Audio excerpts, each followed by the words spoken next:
As an efficient carbon sink, biochar can store carbon dioxide in the atmosphere for a long time and effectively reduce greenhouse gas concentrations. Its unique stability and porous structure not only make it an excellent carbon storage carrier, but also significantly improve soil quality and increase soil fertility and water retention capacity.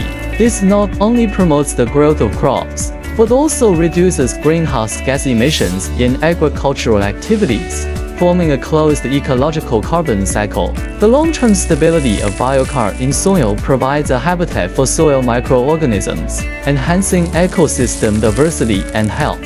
Furthermore, biochar has applications far beyond agriculture and soil improvement. It can improve energy efficiency and durability in building materials, effectively remove harmful substances in sewage treatment, and even has broad application prospects in climate adaptation technology. These multifunctional properties make biochar a key tool in combating climate change and promoting sustainable development.